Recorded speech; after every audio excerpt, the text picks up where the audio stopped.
So it's easy as pie. We'll do it. You know what I mean? Yeah. I didn't realize this was cut. It is. Yeah, yeah. Ever so slightly, or? Well, that's interesting because it's very, very slightly cupped. If you put a level on there, you should see it. Yeah, yeah. If you put a straight edge on there, you can see it. Yeah, I'm gonna loosen both of these guys up. I think I will. I hate to do this because these are pretty close to adjusted. They were adjusted right, you know what I mean? But How's the wood's coming off? well, it was getting hot last week though with Cody. I think it was because I think it's the pine tar, and I think it's because he's going too slowly. But that makes a big difference, and when you're dragging it, and if you look at the look at this, there's all sorts of sawdust here on these bits, and that can't help anything. So hey guys, so what we're gonna do is we'll take this saw blade and then we're gonna mark it. This will be number 1. Oops, that's not a very good one, is it? 2, 2. We'll do 3. Now is where it requires people with really good eyes to look and see where this is. So we're going to slide the carriage. If we could slide the carriage down, and we'll get a reference point.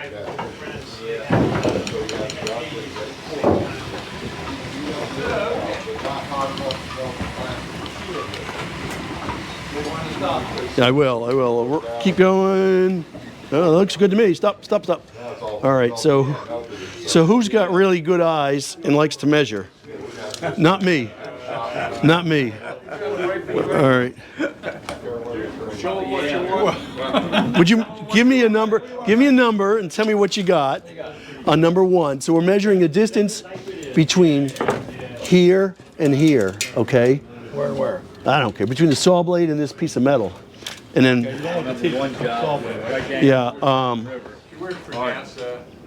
yeah, teeth, I don't know if it matters. I actually live right next to, I had an aunt and uncle who lived there. This house was down right next to me. So it's got to be, so we're measuring, this measurement is within a 32nd of an inch. They were never there. They had everybody say, So we're going to call it 1 inch? I call them this. I'm looking at it. I will. 1 inch. the well was out. 1 inch. Okay, so now go to number 2. Roll it to number 2. Roll it 90 degrees. And let's do number 2 So the cross and see what you get. It should be the same or pretty damn close. And we don't want our hands on it because they had a party in there. if we push it. Hold on, wait, that's number 2. Monday morning or what? They had a party over the weekend and the water went out. That's the 16th. That's the 16th off there. But where's number 2 at? What number do you think you have? The guys all What you got there? Number 4? That's actually number 4, but that should be number. Number 4 is 1 1/16. well, Yeah, because you were doing 180. What do you expect to do? Two's going to be the Well, I'll next tell you one. what. Here's what I do. Okay, so next one. Go out on the beach. And they really, I don't know if it's that critical. They don't want us to put our hands on it. They want us to rotate it with the belts. I'm But not touching it. Oh, okay. that's That's the 16th. which one is that? Number 2. I know it's froze here because it's exposed, but the question is how far do Okay, you know? Once and number it's 3. just keeps running. So we did that. It took about an hour and a half.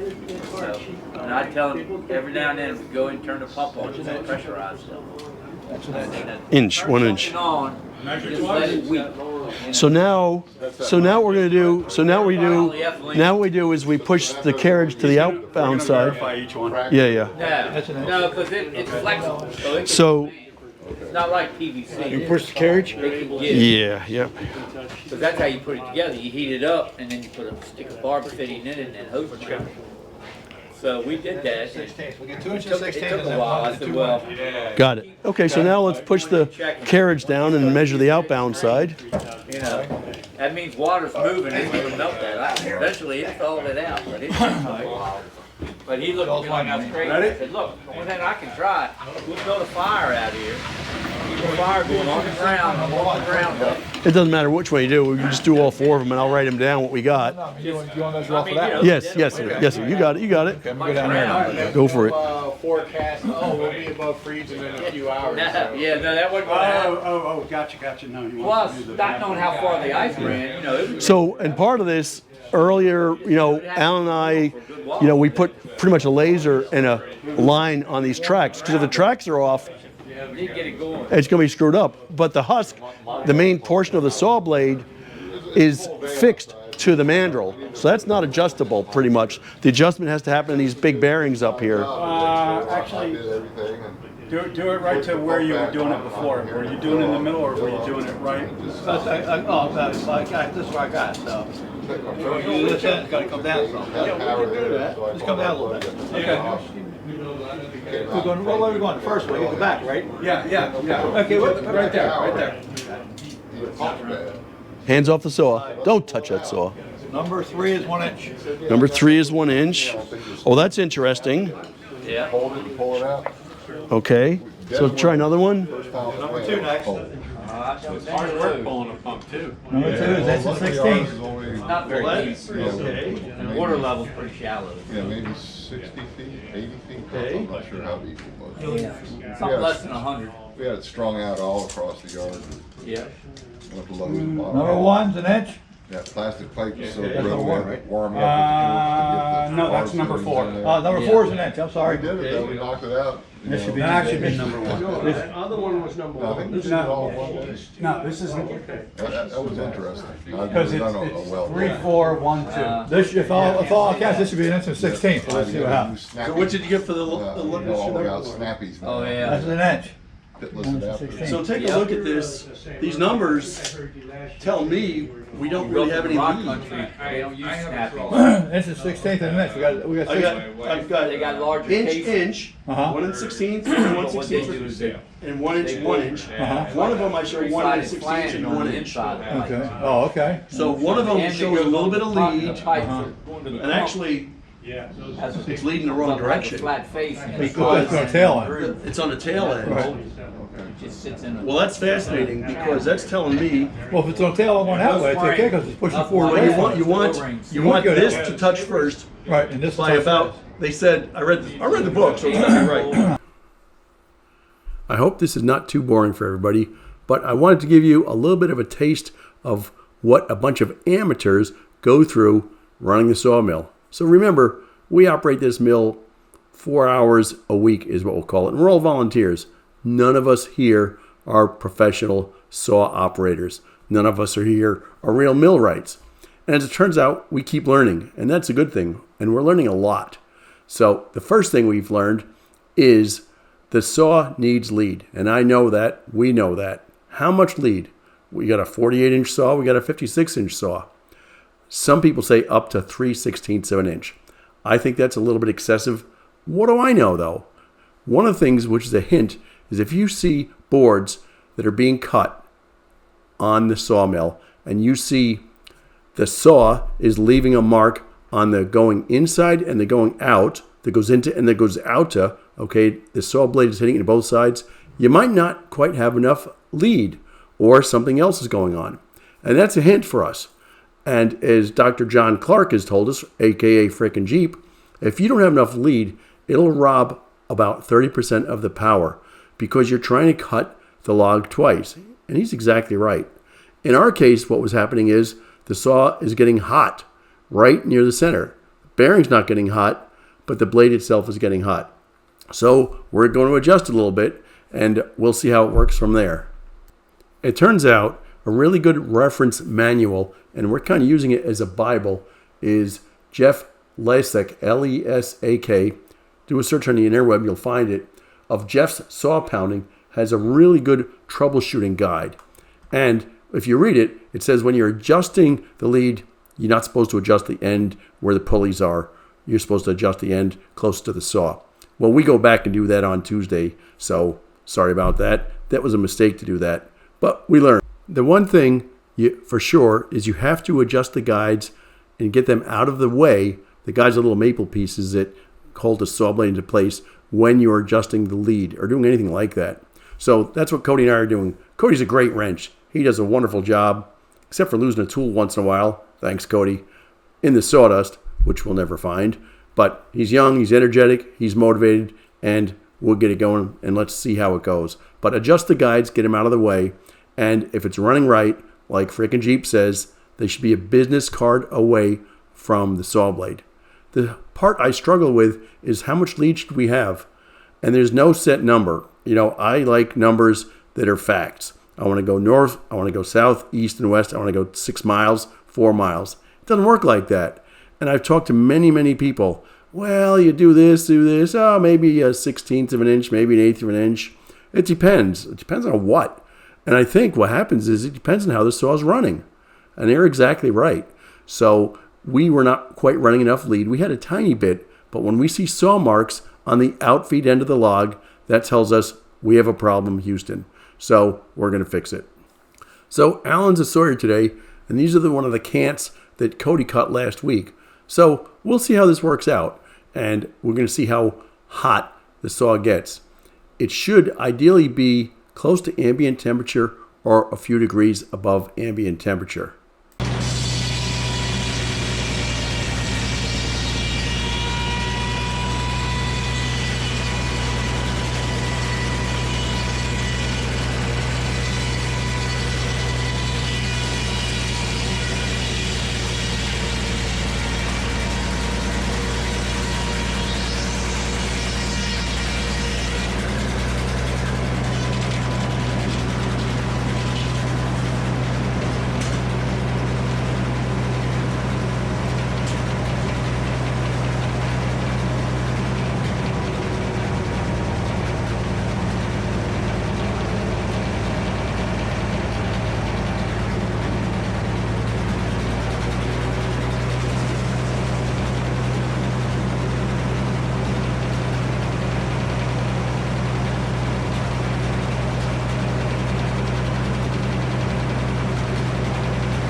What you don't see is Wayno here in the background with the IR thermometer checking the temperature of the blade.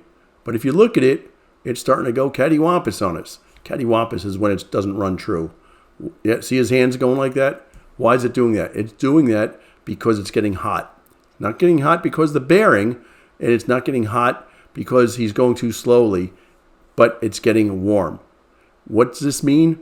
As we've learned, we did not have enough lead. We put a little bit of lead in it, and everyone says, oh, maybe a 16th of an inch, but we needed more lead on this saw. And that's exactly what we do Tuesday. We kind of give up on it this day, and then we'll come back Tuesday and put some more lead in it.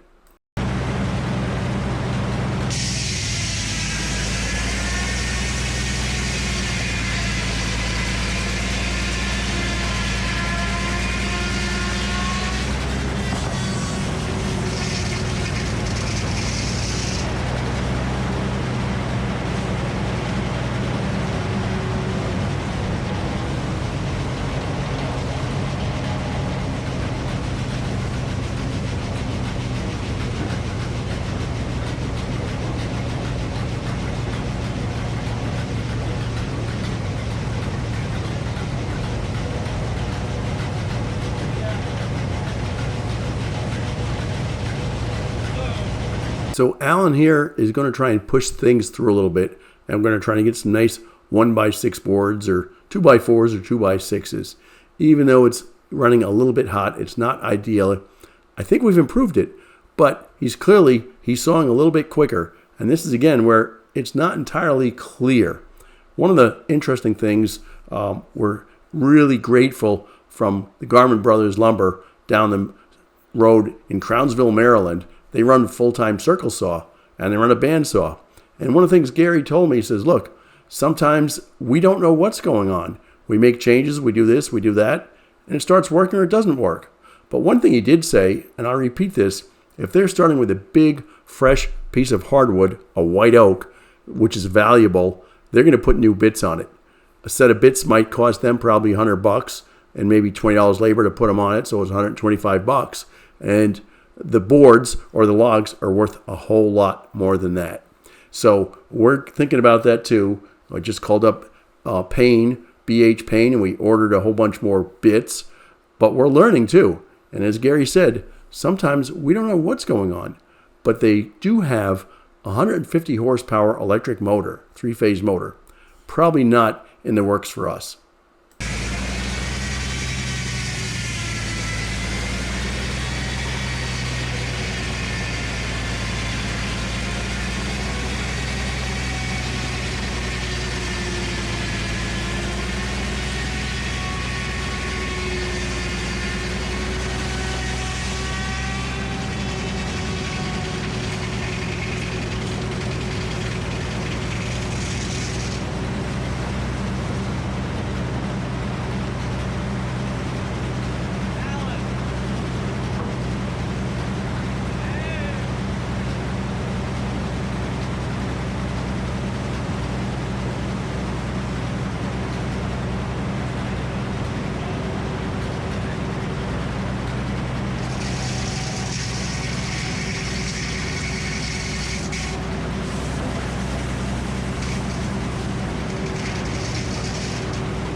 Well, that's about it for this episode of Wayne's World Garage. I apologize. This one's kind of boring because the saw's not running perfect. We're not terribly happy, and we're cutting pine. It's a nice pine. It's big pine, but we're not really happy with pine. But somebody was giving it away. It meant a lot to them, and they wanted the park to have it. So we're cutting pine 2x4s and 2x6s. And what we're going to do is, I'm not going to tape this or video it. Tom and I, sometimes Alan, will come back and we'll take a look at things when there's not a gaggle of people here. Because when there's 10 people here, they want to saw lumber. They want to make boards and make sawdust. So thanks for watching. You guys take care and you have a great day.